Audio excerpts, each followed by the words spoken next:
ngayon? Ako wala akong pakialam sa politika ngayon. Hindi ko na, wala na ako sa politika, Gucci.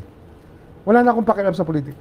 No, but the fact that you're in government and you're an appointee Yeah, of the president. I am an appointee of the president, but I was put in a constitutional body which decides the fate of all Filipinos. Hindi to isang bagay na lang. Wag naman. Wag niyo akong pag-isipan ng ganyan. Hindi ko gagawin yun.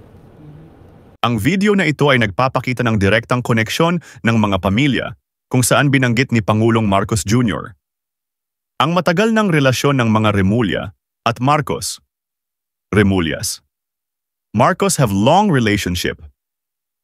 Totoo nga ba? Ang sabi ni Ombudsman Crispin Jesus, Boying Remulla, na wala na siyang pakialam sa politika? Ito ang sabi niya sa panayam ni Lucy Cruz Valdez. Kasi hindi maikakaila na naluklok siya dahil sa politika.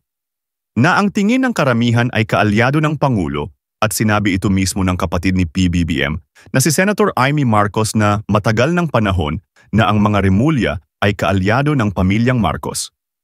Ang koneksyon ng mga Marcos at Remulla ay matagal na mula pa sa panahon ni Marcos Sr. Ang ama ni Ombudsman Jesus Crispin Boying Remulla na si Juanito Johnny R. Remulla Sr.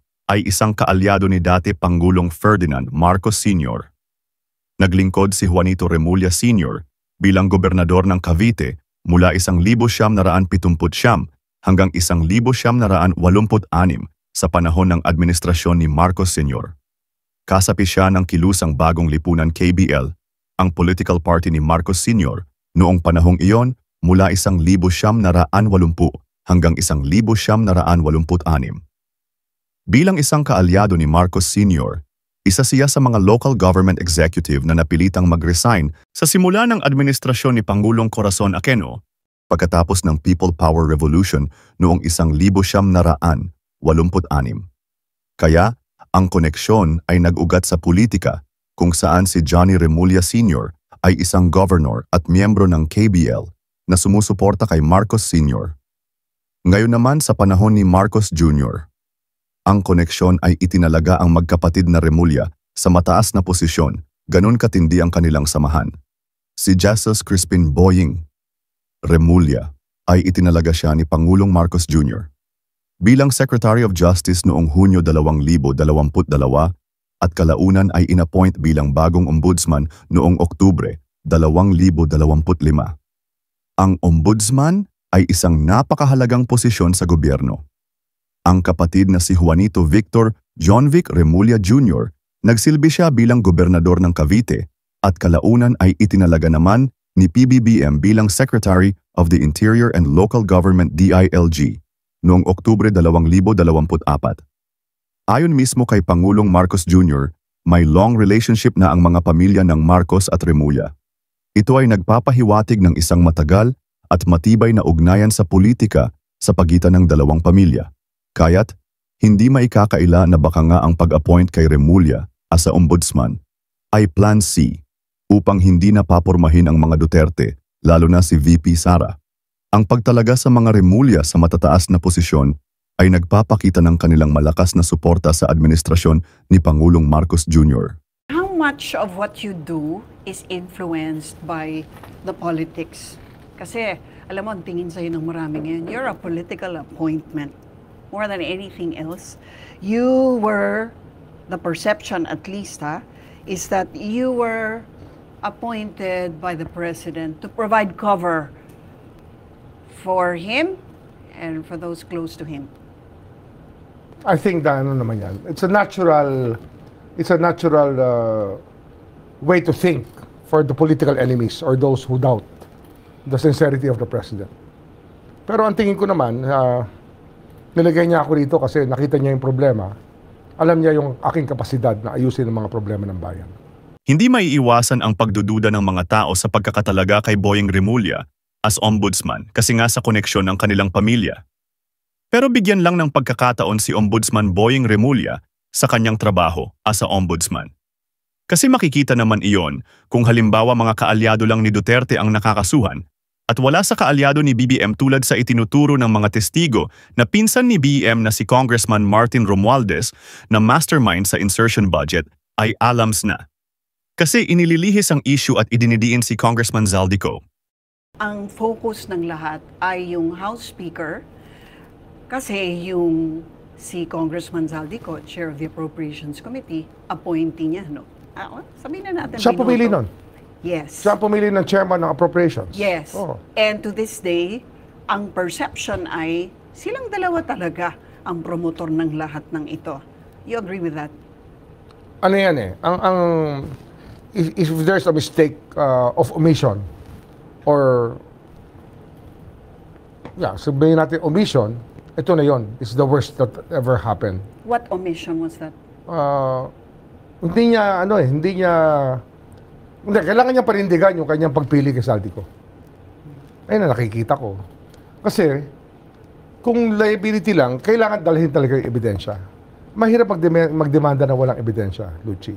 Yan ang justice natin. Para sampa ka ng demanda kahit kaninong tao, ebidensya hinahanap ko. Yun naman ang tema namin kahit sa DOJ. Hindi kami nagpa-file ng kaso pag walang ebidensya. Yun lang sinasabi ko sa mga tao na talagang sobrang galit. Huwag kayong magagalit. Gawin nyo yung trabaho nyo maghanap ng ebidensya. Yung galit, masisira lang yung diskarte nyo dyan. Huwag kayong magagalit. So wala pa bang nakikitang ebidensya? Doon sa mga Wala direct pang lumalabas, testimonies, wala pa. halimbawa? Wala pa talagang... Well, yung driver na naghatid ng basura, hindi ba? Parang ang layo ng sagot ni Ombudsman Boyeng dito. Wala daw evidence? Paano kasi hinaharang ang testigo na si Orly Guteza, na retired Marine, na nagpaputok na si Martin Romualdez ang hinahatiran ng mali-malitang pera na galing kay Congressman Zaldico? Hindi yan yung binasa niya. Hanggang ngayon, hindi pa siya sumisipot ulit. So hindi ka naniniwala? Parang may kalabuan. Kailangan natin na mas talagang makikipag-usap ng mata sa mata. Kasi ito, mailap masyado. Tsaka, yung binasa niya, kababasa niya lang na kanyang sinumpaang salaysay. Tapos, pagkatapos nun, nung tinanong siya tungkol sa kanyang sinumpaang salaysay, ang sabi niya, hindi niya raw kailangan ng Witness Protection Program. Pero yun ang kanyang sinabi, na dahilan kung bakit siya na ron humaharap para raw magkaroon siya ng witness protection. Okay. So, anong basa mo ron? Dinikta sa kanya yon, pinigay sa kanya yon? Pinapirmahan sa kanya yon, hindi niya nababasa yon. Nino? Kung sino man, nag-ooperate. May operator. Well, si Senator Marcoleta ang nagdala sa kanya nun eh. Pero may nagsabi sa akin na mayroon pang iba. Isa ng operator na dati within the Malacanang circle and within the political circle. Okay. So, hindi ka naniniwala doon, in effect, and you're not going to Kasi pursue him anymore? sana sumipot siya eh. I have too much to do, Luchi. Kung dyan ako yun ang pagdidiskitahan ko, baka maubos ang oras natin sa kakahabol ng ibang tao pa. Marami tayong kailangang habulin. Hindi lang yan ang ating interest. Kasi nga, meron naman siyang handler. Idalhin na lang sa atin ulit. Para makausap natin, di ba? Pero kasi dyan nakatuon ang publiko ngayon eh. Kay Speaker Martin, tsaka kay Congressman Zaldico. Ang feeling ng lahat ay wala na. Natapos na ang Senate Blue Ribbon hearing. Sa Congress, wala rin kasi wala namang credibility dahil sabi nga nila, karamihan ng proponent nandun sa Kongreso and sa Senate also. Wala pang nag-file ng kaso against him na may ebidensya. Yun ang hinahanap natin eh. Paano mo ididiin ng tao na wala ka ebidensya? So, anong sinasabi? Pero ikaw, nung nasa Justice Department ka, pati yung mga missing sabongeros, nagawan mo, talagang nangako may from the start na may testigo tayo. hahanapin mo yung may mga testigo yun, tayo diba? doon na tumatayo, tumitindig, at hindi umaatras. So at dito, hindi nagtatago. Yeah, I know, but dito, ang sinasabi mo, wala. Sana testigo. bumalik si Gutesa. Bumalik siya. At patutuhanan niya yung sinabi niya. Yun pa lang eh. Sana mayroon pa ibang sumipot.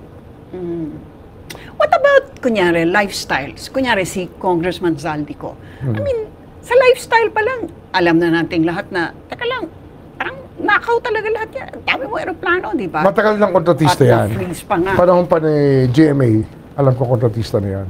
So you're saying that he got all of that before... Pero ako, hindi ako natutuwa sa kanya. Hindi ako natutuwa sa kanya. Kasi nga, nakasama ko yan eh. Magkasama kami sa Kongreso eh. Pero, nung ako'y lumipat na sa Justice, hindi ko na sila nakita. Ang alam ko lang, siya laging kasama ni Speaker. Pero hindi na kami nag-usap ulit o hindi na kami nagkasama sa kahit anong bagay. Maliban sa meron siya pangingialam sa ibang mga kontrata na hindi ko nagugustuhan. At sinasabi ko talaga yun.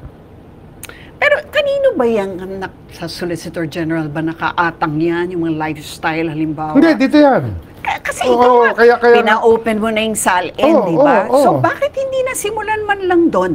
Na ito lang ang kita mo Congress. Sabi ni Bongo, bakit nililihis mo sa kanila? Bakit bumabalik na naman doon sa mga Duterte? Sila muna, unahin ito. Bakit yun? Kasi tuloy ang tingin ng mga Duterte supporters. Tama nga si Senator Amy, Plan B to. Kailangan hindi manalo si Sara Duterte, so ipitin natin. Bakit maglalagay ng kaduda-dudang personalidad na, klaro naman, politiko naman yan.